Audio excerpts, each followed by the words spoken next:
I was elbow deep in a box of donated books when my phone rang. Not a text. An actual call which already felt wrong. I remember thinking that, my hands full of paperback chapter books that smelled like someone else's basement, the fluorescent lights in the back storage room of my classroom buzzing overhead. I set the books down on the table and pulled my phone from my back pocket. It was a number I didn't recognize. An area code I did recognize. My grandmother's town, 3 states away in western Pennsylvania. I answered. The man on the other end introduced himself as a probate attorney. He said my grandmother's name, and then my grandfather's name, and I sat down on the floor of that storage room without deciding to. The tile was cold through my jeans. He was speaking slowly, the way people do when they've had to say very hard things many times before, and have learned that speed doesn't help. He told me there had been an accident on Route 33 nights ago. A truck ran a red light. My grandmother and grandfather had been driving home from their Wednesday night dinner and, at the Italian place they'd gone to every week for 31 years. He said they didn't suffer. I don't know how long I sat there after the call ended. My name is Lydia, and I was 29 years old, and I had just lost the 2 people who had loved me longest and most completely. Everything else that came after, the lawyers and the numbers, and the ugliness of what my family turned into. None of it would matter if I didn't start here. With that storage room floor.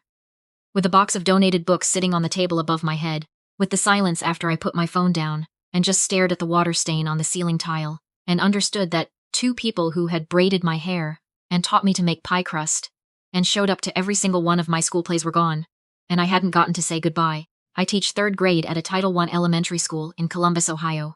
I've done it for 6 years. I make $41,000 a year. I drive a 2014 Civic with a crack in the rear bumper that I've been meaning to fix for 2 years, and I eat a lot of rice and beans because I'm good at cooking them and they stretch well across a week. I love my life. I want to say that clearly, because some people hear those facts and assume I must be miserable. I'm not. I chose this. I chose it knowing what it paid, knowing how hard it would be, and I'd choose it again. My family had a different opinion. My older brother. I'll call him my brother because that's what he is, though some days the word felt like a costume. His name is Preston. He's 34. He married a woman named Courtney 7 years ago, and together they are the kind of couple who posts a lot about gratitude, while owing everyone around them a great deal of it. Preston sells commercial real estate. He makes good money. Not as good as he tells people, but good. He and Courtney have a house in Naperville, Illinois with a 3-car garage, and they filled all 3 bays. My parents, I say my parents because biology, live in Phoenix. My father spent most of my childhood working long hours at a logistics company, where he eventually became a regional VP, which meant he was home less, and held his absence over us like proof of love. My mother decorated, volunteered, and managed the family's social image, the way some people manage hedge funds. Obsessively, with an eye for returns. They were not cruel people in any cinematic way. They were just the kind of parents who made you feel like you were forever. One achievement short of actually mattering. Preston was their achievement. The house, the wife, the commissions. He was the proof that they'd done something right. I was the question mark. My grandparents, my father's parents, were nothing like him. I used to wonder how that happened. How a man as cold and numbers-driven as my father had come from 2 people as warm as them. My grandfather had worked as a machinist for most of his life. My grandmother had kept books for 3 different local businesses out of their kitchen, cash and ledgers, real old-fashioned accounting. They had been careful, deliberate people. They'd bought their house in 1978 for $62,000 and paid it off in 11 years. They'd invested slowly, quietly, without telling anyone. They bought certificates of deposit and municipal bonds and a few pieces of commercial property in their county that appreciated over the decades in the way that unglamorous real estate in mid-sized Pennsylvania towns sometimes quietly does. I didn't know any of this. Not really. I knew they were comfortable. I knew they didn't worry about money. But I had no idea of the actual scale of what they had built together over 53 years of working and saving, and not making a lot of noise about it. I found out the same way everyone else did. In a lawyer's office in Greensburg, Pennsylvania, 9 days after the accident, sitting next to Preston, who sat next to Courtney, who had come uninvited but no one had the energy to say so. My parents drove up from Phoenix. We all sat in chairs around a conference table that smelled like carpet cleaner, and a second attorney, a different one from the man who'd called me, opened a folder and began to read. My grandparents' estate was valued at just over $4.8 million. There was the house. There were 2 rental properties in Westmoreland County, both fully paid off and generating income. There were the investment accounts, carefully managed and compounding quietly for 30 years. There was a life insurance policy my grandfather had maintained since 1981, and there was a specific, clear, notarized will written 4 years ago and updated 18 months ago that left everything Every dollar, every property, every account. To me.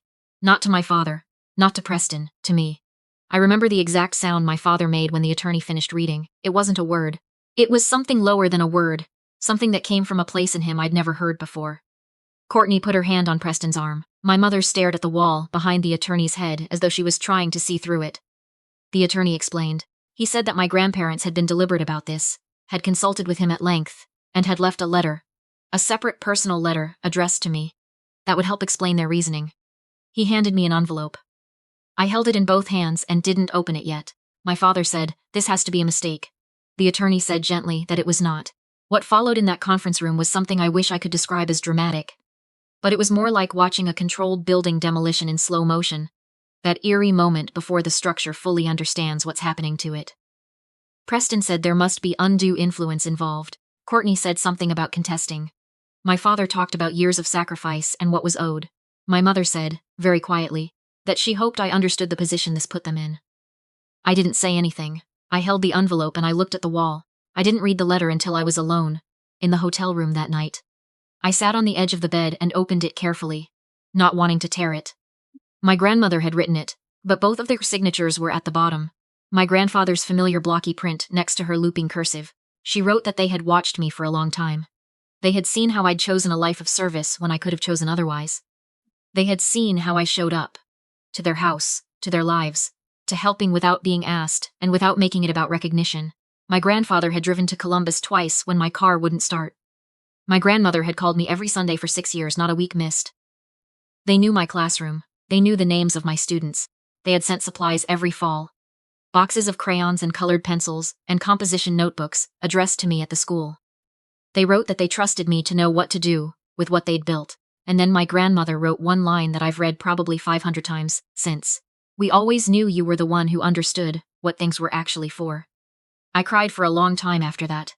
Then I washed my face, ordered room service I couldn't really afford out of old habit, and tried to figure out what came next. What came next was my family. They waited exactly 4 days after the reading before the pressure started. 4 days, which in retrospect was probably them regrouping, maybe consulting someone, maybe deciding on a strategy. I was back in Columbus, back in my apartment, which is a second-floor, one-bedroom in a converted house near the school. I was sitting at my kitchen table trying to write thank you cards for the condolence flowers people had sent, which felt absurd and necessary at the same time when my father called. He did not ask how I was doing. He said that he and my mother had been talking, and they felt that the most reasonable and family-oriented thing would be to split the estate 4 ways. Himself, my mother, Preston, and me. He said that my grandparents had clearly not been thinking clearly in their final years. He said that the rental properties alone would be worth far more managed by Preston, who had real estate experience. He said all of this in the measured boardroom tone he used when he had already decided an outcome and was presenting it as a discussion. I listened without interrupting. When he finished, I said I needed time to think. He said, "Don't take too long." Preston called the next morning. His approach was warmer, which made it worse somehow. He talked about family legacy and how our grandparents would have wanted us to stay close as he talked about how this kind of windfall could actually damage a person who wasn't prepared for it. He'd seen it happen, in his professional experience. He was very gentle and very thorough, and I recognized, somewhere around the 12-minute mark, that I was being managed. Courtney texted me a link to an article about siblings who'd lost relationships over inheritance disputes. No message, just the link. My mother called that evening and cried. Not about my grandparents, about how hard it was to be put in this position. About how they'd always been there for me, hadn't they? And didn't that count for something? I listened and I said yes, they had been there. And I meant it even as I also held in my head the full and complicated truth of what being there had actually looked like. I called the probate attorney the next morning. I asked what my options were. He walked me through everything clearly and without judgment. He said the will was solid, the documentation was thorough, and contesting it would be difficult and expensive and likely unsuccessful. He said I was under no legal obligation to share anything. He also said, because he was a thorough man, that I should speak with a financial advisor before making any major decisions, and that the transition of the estate would take several months. I also called a woman named, I'll call her my mentor, because that's what she'd been to me for 6 years, the veteran teacher 2 classrooms down who'd shown me how to survive the first year, and had never stopped showing up since. I told her everything. She listened the way she always did, completely without filling the silences. She said, "What do you want to do?" I said, "I want to do what my grandparents wanted me to do." She said, "Then start there." The pressure from my family escalated over the following 2 weeks in a way that felt almost choreographed. My father stopped calling and started emailing, which meant he was documenting. Preston began seeing Courtney on his messages, which also meant something. My mother shifted from crying to silence, which was in some ways more unnerving. And then, on a Tuesday evening, 6 weeks after the accident, I drove to Greensburg. I was making arrangements with the estate attorney and needed to sign some documents. And I also wanted to go to my grandparents' house one more time before the estate officially transferred. The house was mine now on paper, but I hadn't decided what to do with it. I thought I might sit in their kitchen for a while, make coffee in the same percolator they'd used since before I was born. Maybe walk through the rooms and remember. I arrived around 7 in the evening. The house sat back from the road a bit with a big front porch and a flower bed along the walkway that my grandmother had tended every spring. I parked in the driveway, unlocked the front door with the key the attorney had given me, and went inside. Everything smelled like them. That specific combination of cedar and old paperbacks, and the faint trace of the lavender sachets my grandmother kept in the linen closet. I stood in the front hallway for a long moment. Then I walked through to the kitchen. I made coffee. I sat at the kitchen table. I looked out the window at the backyard where I had played every summer from age 5 through age 15. The apple tree was still there.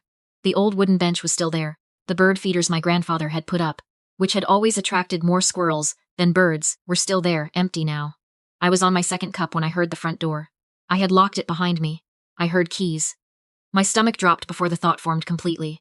I heard the door open, heard footsteps in the hallway, heard the stop. The pause, when whoever had come in realized they were not alone. My mother appeared in the kitchen doorway. She was carrying a tote bag, a large one, the kind you'd use for groceries or, as I would understand about 30 seconds later, for removing items from a house.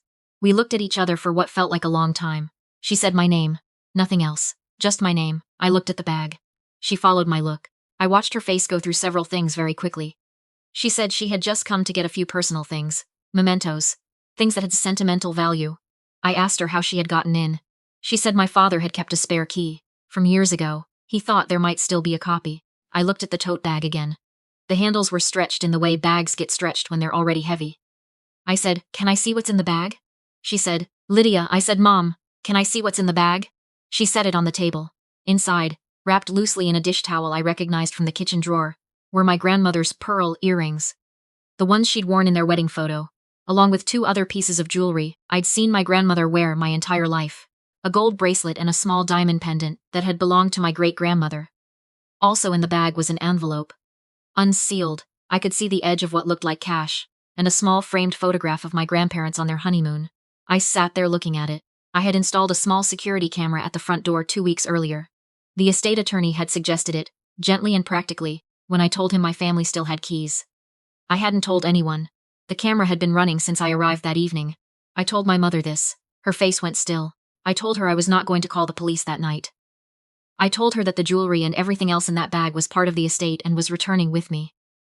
I picked up the bag. I said that I needed her to leave the house, and I needed her to give me the spare key, and I needed her to understand that I would protect what my grandparents had left me. Because that was what they had asked me to do. She left the key on the table without saying anything. She walked out. I heard her car in the driveway, and then I didn't hear it anymore. I sat back down at the kitchen table. My hands weren't shaking, which surprised me. The coffee had gone cold. I sat there in my grandmother's kitchen for another hour. I thought about them. Really thought about them. Not about the estate or the lawyers or the camera footage, just about who they were. My grandfather teaching me to change a tire in this very driveway when I was 16. My grandmother going over my college application essay with me at this very table, not correcting it, but asking questions, drawing out what I actually wanted to say. The way they had both shown up, every single time, not with money, though they'd had it, but with themselves. I drove back to Columbus the next morning. What happened after that was less dramatic than what had come before, which is usually how the actual important things go. I met with a financial advisor my attorney recommended, a woman with a no-nonsense practice in Pittsburgh, who sat across from me and walked me through everything without making me feel either celebrated or overwhelmed. We talked about what the estates meant in practical terms. We talked about the rental properties and their income. We talked about the investment accounts and how to manage them responsibly. She asked what I wanted. I said I wanted to keep teaching. She didn't blink. She said, "Then let's build around that." My father's lawyer sent a letter attempting to contest the will on grounds of diminished capacity. The estate attorney replied with documentation, including the letter from my grandparents, the updated notarization date, and the statements of 2 witnesses who had been present when the will was signed. That was apparently so comprehensive the challenge was dropped within 3 weeks. My father called me once after that. It was a short call. He said he was disappointed in me. I said I was sorry to hear that. We haven't spoken since. Preston sent one final email, 3 lines, asking if I'd reconsider. I replied that I had considered it fully and my answer was no. Courtney unfollowed me on Instagram. I noticed, and then I moved on. My mother and I have had 2 phone calls since the night in the kitchen. They were halting and careful, and I don't know what they'll become. I'm holding that door open a small amount. My grandparents would not have wanted me to burn everything down, but they also would not have wanted me to pretend the bag on the table never happened. I'm trying to figure out the distance between those 2 things. The jewelry is in a safety deposit box now. The photograph of my grandparents on their honeymoon is on my bookshelf, in a new frame I bought at a shop in German Village on a Saturday afternoon when it was raining, and I had nowhere to be and no one was asking me for anything. I stood in the store for a long time choosing it. I wanted one that suited them. The estate is mine. I kept both rental properties. The tenants are good people. A retired couple in one, a young family in the other, and I've kept their rents where they were and told them nothing is changing. I set up a reserve account for the properties and hired a local management company that came well reviewed. I am not a real estate person, but I can learn. The investment accounts I've left largely in place, working with the financial advisor to rebalance a few things and ensure they're structured well for the long term. I don't think about the number very often. It doesn't feel like mine in the way a paycheck feels like mine. It feels more like something I've been given the responsibility to steward. There's a difference. And then there's the part I think about most. My grandmother had mentioned in her letter that she had always wanted mentioned in her letter who showed up to school without what they needed. Who showed up to school without what they needed. She'd read about teacher-funded classrooms, about how educators in under-resourced schools spent hundreds of their own dollars every year on supplies. She had written, I think about your classroom, and all the classrooms like yours, and I wish I had done something while I could. I did it for her. I established a small foundation. Nothing elaborate. A simple donor-advised structure the financial advisor helped me set up. I called it for my grandmother, her name on the paperwork, not mine. It provides annual grants to elementary school teachers in Title I schools in Franklin County, Ohio. Classroom supplies, books, materials. Real things that disappear from classroom budgets in October when the district money runs out. The application is 2 pages. The first cycle awarded grants to 11 teachers, including 2 at my own school. I didn't apply for myself. It felt wrong. But I watched what it meant to those teachers. And I understood what my grandmother had meant. I'm still in my 2nd-floor apartment in Columbus. I keep meaning to look at houses, and I will, eventually. But it turns out the apartment is where my life is. The coffee shop on the corner and the walk to school, and the way the light comes through the east window in the morning before I have to be anywhere. Some things, when you look at them honestly, are already right. My 3rd graders are 8 and 9 years old. They are loud and creative and sometimes infuriating and always surprising. Last week a boy in my class who has struggled with reading all year read a paragraph out loud without stopping and looked up at me with this expression of pure startled joy, like he'd found something he didn't know was in him. That's the thing about the people who truly see you. They're patient. They believe in what you're becoming before you can see it yourself. My grandparents saw me for 29 years. I spent a long time wondering if I was living up to what they believed. I know now that I am.